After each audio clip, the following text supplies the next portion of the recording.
Latest new model అండి. Slew design వచ్చేసి ఇక్కడ హ్యాండ్ షేప్ అయితే కట్ చేస్తున్నాను. సో ఈ విధంగా హ్యాండ్ అనేది కట్ చేసుకున్న తర్వాత ఇప్పుడు చూడండి సెంటర్ దగ్గర ఒక టక్స్ అనేది పెట్టుకోండి. ఈ సెంటర్ దగ్గర ఒక లైన్ అనేది మార్క్ చేసుకోవాలి.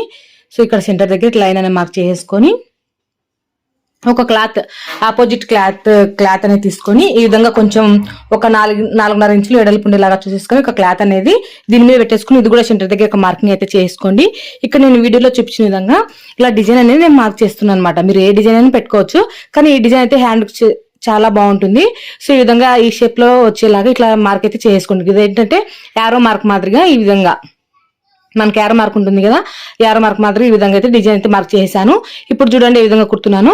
ఇక్కడ చివరి కా నుంచి ఇప్పుడు మార్క్ చేసిన దాని మీద ఎలా మార్క్ చేసుకున్నామో దాని ప్రకారంగా అయితే ఇట్లా మిషన్ తోటి కుట్టి అయితే వేసేసుకోవాలి.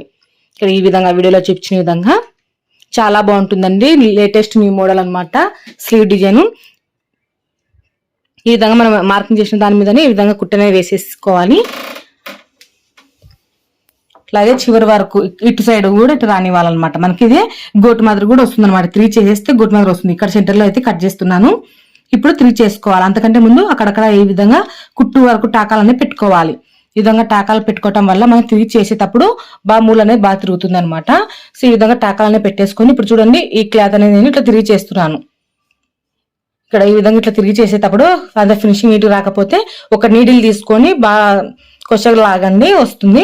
సో ఈ విధంగా 3 చేసిన తర్వాత కొంచెం ఎల్లో కలర్ క్లాత్ అనేది కొంచెం బయటికి కనిపించేలాగా ఈ విధంగా కొద్దిగా బయటికి కనిపించేలాగా ఈ విధంగా కుట్టు అనేది వేసుకుంటూ రండి. మనం మళ్ళీ సపరేట్ గా గోటు వేయాల్సిన అవసరం లేకుండా ఇదే క్లాత్ ని ఈ విధంగా ఇట్లా కొంచెం బయటికి కనిపించేలాగా జరుపుకుంటూ కుట్టనే వేసుకుంటూ రావాలి. ఇప్పుడు మనం 3 చేసుకున్నాం కదా, ఏ విధంగా 3 చేసుకున్నాం, ఏ విధంగా కుట్టుకున్నాం దాని ప్రకారంగా మనము 3 చేసుకోవాలి. దాని ప్రకారంగా కుట్టుకోవాలన్నమాట. మనం ఏ విధంగా కుట్టుకున్నామో దాని ప్రకారం 3 చేసుకొని మళ్ళీ దాని మీదనే కుట్టనే వేసుకుంటూ రావాలి.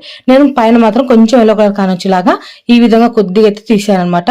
సో ఈ విధంగా మొత్తం మీరు గోటు వేసుకునే పట్టైనా పర్వాలేదు.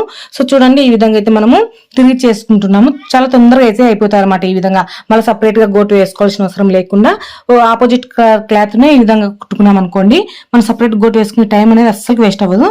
తొందరగానే కుట్టి వేసుకోవచ్చు. సో ఈ విధంగా కుట్టేసుకున్న తర్వాత ఇప్పుడు పూసలు అనేవి కుట్టుకోవాలి. ఇక్కడ చూడండి పూసలు ఇటు సైడ్ క్లాత్ అనేది దారం అనేది ఎక్కించుకొని ఇటు సైడ్ క్లాత్ కు మళ్ళీ ఇక్కడ దారం అనేది ఎక్కించుకొని ఈ విధంగా సెంటర్ లో పూస వచ్చేలాగా ఈ విధంగా కుట్టుకోవాలి. మళ్ళీ ఇలాగా ఒక 3 పూసలు అనేవి కుట్టేసుకోండి.